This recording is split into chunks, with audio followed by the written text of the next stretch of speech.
What do you do when the badge meant to protect you brands you a threat? Darius Jackson, a black FBI supervisory special agent, navigates his sleek sedan through a quiet Atlanta suburb, the sky glowing soft orange as dusk settles. Kids toss a football in a driveway, and porch lights flicker on, casting a warm, familiar glow. Darius, 38, still in his crisp suit from a grueling day at the field office, exhales, craving the comfort of home. Then red and blue lights flash in his rearview mirror, sharp and unyielding. The patrol car pulls close, too close, and Officer Greg Tanner steps out, his tone already clipped, eyes narrowing with suspicion. "You don't look like you belong here," he says, words dripping with assumption. Darius grips the wheel, his calm demeanor hiding a flicker of frustration. A high-ranking agent, mistaken for a criminal in his own neighborhood. This contradiction stings. His heart steadies, but the air grows heavy. The audience feels his restraint, rooting for him, craving the moment this injustice unravels. Curiosity sparks. How will Darius turn this around? Darius Jackson, 38, eases his sedan through an Atlanta suburb, the hum of a jazz podcast filling the car as he unwinds from a brutal day at the FBI's field office. As a supervisory special agent overseeing counterterrorism, he's earned his stripes over 15 years, rising from a street agent to a leader through grit. Endless nights poring over case files, diffusing high-stakes threats, and mentoring rookies who look up to his steady hand. Born in a working-class Atlanta neighborhood, the first in his family to graduate college, Darius carries a quiet fire to protect communities like the one that raised him, where his mother still lives, her porch lined with marigolds. That drive pushed him through the FBI Academy, past doubters who saw only his skin, not his skill. Now living in an upscale suburb, he's a symbol of success, his tailored suit crisp despite the long hours. Yet as he drives, red and blue lights flash behind him, sharp and intrusive. Officer Greg Tanner's patrol car pulls close, and Darius feels the familiar weight of being watched, judged. He turns off the podcast, sets both hands on the wheel, deliberate, visible, his training kicking in like muscle memory. His voice when he speaks is calm, measured, betraying none of the frustration simmering beneath. Tanner steps out, his posture rigid, eyes already assuming Darius doesn't belong here, in this neighborhood of manicured lawns and two-car garages. "You live around here?" Tanner asks, skepticism thick, ignoring the badge wallet Darius offers. The contrast stings. A man who commands respect in briefing rooms, reduced to a suspect in his own community. Darius's roots run deep, summers playing ball in Vine City, his brother's laughter echoing, their mother's voice urging them to rise above. That past fuels his resolve, but also his exhaustion, knowing this moment isn't new. He's faced it before, in different uniforms, different streets. His calm isn't just discipline, it's survival, honed over years of navigating spaces where his authority is questioned before it's seen. Tanner's voice cuts through. "What's someone like you doing here?" The words land like a slap, implying Darius's success, his very presence, is out of place. Neighbors peek from windows. A kid on a bike slows down, watching. Darius keeps his gaze forward, hands steady, but his mind races, thinking of his brother, who once faced cuffs for less, and the agents he trains to de-escalate, to listen. He knows this could spiral, but he won't let it. His badge, his career, his life, they're all on the line. Yet he's the one who must stay composed. The officer's assumption that Darius is a threat, not a protector, mirrors a world that too often sees him as less. But Darius isn't just any agent. He's a leader who's earned his place, who briefs precincts, who shapes policy. As Tanner demands he exit the car, Darius's pulse quickens, not from fear, but from the injustice of being underestimated again. The audience feels it too. The outrage of a man who's fought for every inch of respect, only to have it stripped away in a routine stop. They lean in, indignant, waiting for the moment Darius reclaims what's his, knowing this calm, disciplined man is about to face a reckoning not of his making. The air in Darius Jackson's sedan grows thick as Officer Greg Tanner, mid-30s, strides up with a skeptical glare. his boots crunching on the asphalt of the quiet Atlanta suburb. "What are you doing in this neighborhood?" Tanner asks, his voice sharp, eyes scanning Darius like he's already guilty. Darius, hands steady on the wheel, responds calmly, "I live here. I'm a supervisory special agent with the FBI." He gestures to his badge wallet on the passenger seat, moving slowly, deliberately. Tanner scoffs. "Yeah, sure you are," his tone dripping with disbelief. The dismissal stings, but Darius keeps his face neutral, his training anchoring him. Tanner leans closer, peering into the car. "That suit's pretty fancy for this area," he says. The words a veiled jab, implying Darius's crisp attire, standard for his FBI role, marks him as out of place. Darius exhales, voice even. "I'm just heading home, officer. My ID's right there." Tanner ignores the badge, his hand resting near his holster, a subtle power play. "You were driving slow, suspicious, like you're casing houses," he accuses, citing Darius's 25 miles per hour in a 30 miles per hour zone. The charge is flimsy, but Tanner's eyes narrow, daring a reaction. Darius doesn't bite. "I'm not casing anything. I'm tired, been working since 6 a.m. Please check my credentials." The street is quiet, save for the hum of sprinklers and kids pausing their game nearby, sensing the tension. A woman on her porch glances over, phone in hand, recording. Tanner's voice hardens. "Step out of the vehicle, now." Darius pauses, assessing. He knows this script, knows how quickly it can spiral. "Officer, I'm complying, but you're escalating without cause. My badge is real. Look at it." Tanner's face twitches, a mix of irritation and something deeper. Pressure from recent precinct scrutiny over botched arrests, pushing him to prove his authority. He's no rookie, but he's not seasoned either, caught in a cycle of needing to assert control.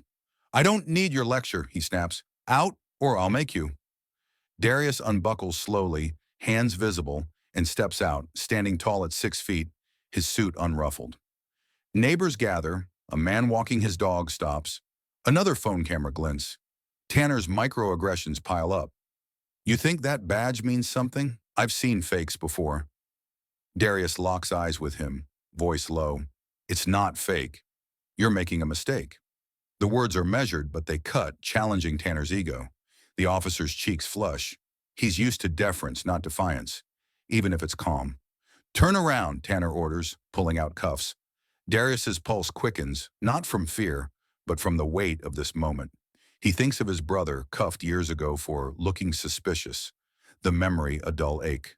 Still he turns, hands raised, saying loudly for the cameras, "I'm Special Agent Darius Jackson, FBI." "I'm not resisting." Tanner snaps the cuffs on, too tight, the metal biting into Darius's wrists. "I don't trust that badge," Tanner mutters, the major insult landing like a punch. "You're not fooling me." The words echo, deliberate, stripping Darius's identity to nothing. The crowd grows. 5, then 10 neighbors, some whispering, others filming. A teenager, Jaden, holds his phone steady, eyes wide. Darius meets his gaze, nodding slightly, a silent plea to keep recording. Tanner radios for backup, voice smug. "Got a non-compliant male. Claims he's FBI." Darius's jaw tightens, but his composure holds, a steel forged from years of navigating bias. He knows the law better than Tanner, knows this stop is unraveling. "You haven't stated a crime," Darius says, voice clear, "and you haven't verified my ID. Get your supervisor here." Tanner steps closer, chest puffed. "You don't tell me how to do my job." The officer's aggression isn't just ego, it's fueled by a precinct breathing down his neck, a recent demotion threat lingering. He's doubling down, blind to the badge's truth. Darius stands still, cuffs pinching, his mind racing, thinking of his mother's warnings, his agents waiting for his briefing tomorrow, the weight of being a black man in a suit, still seen as a threat. The street feels smaller now, the neighbor's phone's a lifeline. Jaden's camera catches Tanner's scowl. Darius is calm. "You're detaining a federal agent unlawfully," Darius says, loud enough for the crowd. "Every second of this is being recorded." Tanner snorts, but his confidence wavers, a crack in his bravado. He's not used to being challenged like this, not by someone who knows the rules.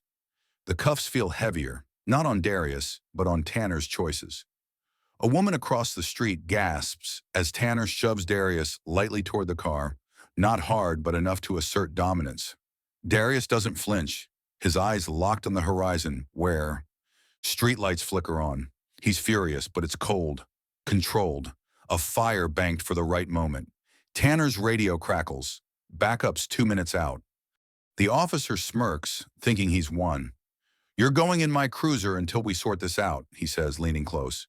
Darius's response is ice. "You don't decide who belongs here. That badge doesn't give you the right to ignore mine." The words land, sharp, exposing Tanner's overreach. The crowd stirs, a murmur of agreement. Jaden's phone stays steady, capturing every word. Tanner's hand hovers near his belt, a reflex, but he hesitates. Darius's calm is unnerving, authoritative. The teenager calls out, "Yo, he said he's FBI." Tanner shoots him a glare, but the crowd's presence, their cameras, shifts the air. Darius feels it, the balance tipping, not yet in his favor, but close. He thinks of his team, the cases waiting, the communities he swore to protect. This isn't just about him, it's about every person misjudged, dismissed. His wrists ache, but his resolve doesn't. Tanner's radio crackles again, backup's closer, sirens faint in the distance. The officer's posture stiffens, but his eyes dart, sensing the weight of the cameras. Darius speaks again, voice steady. "You're violating protocol. You'll answer for this." Tanner laughs, bitter. "Keep talking, tough guy." But the bravado's hollow now, his confidence eroding under scrutiny. The neighbors' phones are relentless, a chorus of accountability. Darius stands tall, cuffs glinting in the fading light, his suit still sharp despite the indignity. He's not just a man in cuffs. He's a leader, a protector, a symbol of what's possible and what's still broken. Tanner's aggression, born of pressure and prejudice, has overplayed his hand. The sirens grow louder, backup rounding the corner. Darius's heart steadies. He knows what's coming. The crowd senses it too, their murmurs growing, phones still rolling. Jaden's eyes meet Darius's again, a nod of respect. Tanner's smirk fades as the first cruiser pulls up. Lights flashing. The tension peaks, electric, as Darius repeats, "For the cameras, for history. I'm Special Agent Darius Jackson, FBI. I'm not a threat." The words are a lifeline, a challenge, a truth Tanner can't ignore much longer.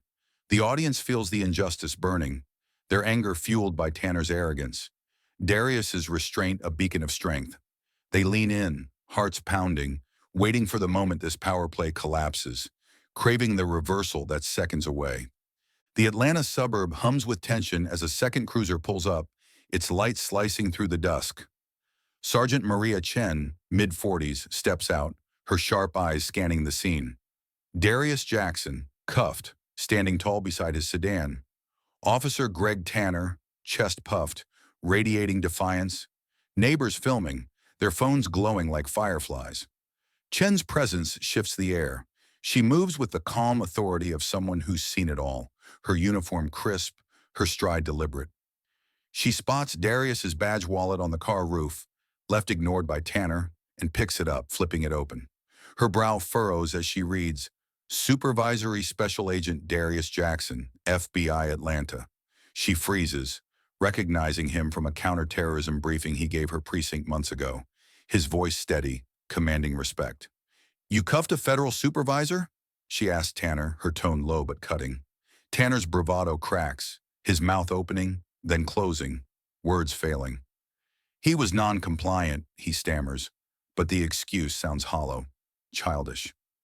Chen's eyes narrow, and she steps closer, holding the badge like evidence. "You didn't verify this?" Tanner shifts, cheeks flushing, caught. Chen turns to Darius, her voice softening. "Agent Jackson, are you injured?" He shakes his head, wrists red from the cuffs. "Just disrespected." She nods, processing, then gestures to another officer. "Uncuff him, now." The younger cop, Officer Vega, hesitates, then moves quickly, the cuffs clicking open. Darius flexes his hands, standing taller, his suit still sharp despite the ordeal. The crowd murmurs, a soft cheer rising from a woman across the street, her phone still recording. Jaden, the teenager filming, zooms in, capturing Tanner's faltering posture. Chen demands Tanner's body cam, her voice like steel. Hand it over. Tanner fumbles, pulling the device from his vest, his hands shaky. Chen plays the footage on the spot, the small screen glowing between them. It's damning. Darius's calm voice offering his ID, Tanner's sneering dismissal. I don't trust that badge. The neighbors lean closer, their whispers growing. Chen stops the video, her jaw tight. You ignored a federal agent's credentials and detained him without cause. Tanner tries to speak. I thought, but Chen cuts him off. You didn't think. You assumed. She turns to Darius, apologetic but professional. Agent Jackson, I'm sorry. This shouldn't have happened. Darius meets her gaze, his voice steady. This isn't about me. It's about protocol. The words land like a gavel, shifting the power fully. Tanner's face pales, his authority crumbling under the weight of his mistake. Chen doesn't hesitate. Officer Tanner, you're suspended pending investigation. Turn in your badge and weapon. Tanner blinks, stunned. You're serious? Chen's stare is unrelenting. You think this is a game? You violated protocol, assaulted a federal officer, and lied about it. The crowd's cheers grow louder, not raucous, but real, a release of shared indignation. Jaden's phone catches it all, and he uploads the video, fingers flying across the screen. It's online before Tanner can protest, the truth spreading faster than his excuses. Darius steps back, rubbing his wrists, his eyes scanning the neighbors. He sees their faces, anger, relief, hope, and knows this moment isn't just his. It's theirs too. Chen addresses him again. Do you want to file charges now or through the bureau? Darius considers, his mind on his brother, on every person who's faced this without a badge to shield them. I'll go through the bureau, he says, but I want that footage secured. Chen nods. It's already backed up. Jaden steps closer, still filming, his voice quiet but firm. I got it all, sir. Darius nods, a flicker of gratitude in his eyes. Keep it safe, Jaden. The teenager swallows, nodding back. Tanner, now silent, stands by his cruiser, his earlier swagger gone, replaced by a dawning realization. Vega escorts him to the vehicle, not roughly, but with finality. The crowd watches, phones still up, capturing the moment justice shifts. Darius leans against his car, the weight of the encounter settling. Chen approaches, her voice low. I've seen too many Tanners. Good cops, bad cops. They let ego override training. Darius meets her eyes. It's not just ego. It's a system that lets them think they can. Chen doesn't flinch, just nods, acknowledging the deeper truth. The street quiets, the sirens fade, but the cameras keep rolling, a testament to accountability. Darius knows this isn't the end, but it's a start, a crack in the wall, letting truth slip through. The audience feels it too, the rush of justice served, their anticipation rewarded as Tanner's cuffs become his own consequence. Darius Jackson eases his sedan into his driveway, the Atlanta suburb now cloaked in night, streetlights casting soft halos on the pavement. His wrists ache, red marks lingering from the cuffs as he steps inside his modest home, the quiet broken only by the hum of the fridge. He sits at his kitchen table, a mug of black coffee untouched, replaying the encounter with Officer Tanner in his mind. I should feel vindicated, he thinks, but this isn't new. It's every day. The weight of those words settles, heavy, familiar. He sees his younger brother Jamal in his mind. 18, cuffed 3 years ago for walking home from a corner store, his face a mix of fear and defiance. Darius swore then to change the system from within, a vow that fueled his climb to supervisory special agent. Now staring at his reflection in the dark window, he feels the exhaustion of that fight. This wasn't just about him, it was about Jamal, about Jaden, the teenager who recorded the incident, about every person misjudged before they could speak. Darius pulls out his laptop and drafts a formal complaint through FBI channels, requesting a review of Tanner's precinct training. Too many officers, he writes, let bias override protocol. His fingers pause, thinking of Sergeant Chen's swift action, her apology, her promise of an investigation. She's the kind of cop he wants to see more of, the kind he could mentor. The next morning, Darius drives to a local coffee shop to meet Jaden, whose video is already spreading online, racking up views and comments. The kid, 16, sits nervously, phone in hand, his eyes bright with purpose. You told me to keep it safe, Jaden says. I posted it. People are talking. Darius nods, a faint smile breaking through. Truth changes things, Jaden. You did good. He encourages the teen to share it wider, to spark discussions in their community. By noon, the video's viral, local news outlets picking it up, hashtags trending.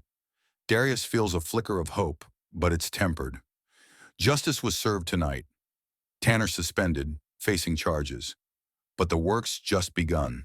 He thinks of lessons carved from this night. Staying calm under pressure can shift outcomes, a truth he lived when he kept his cool against Tanner's aggression.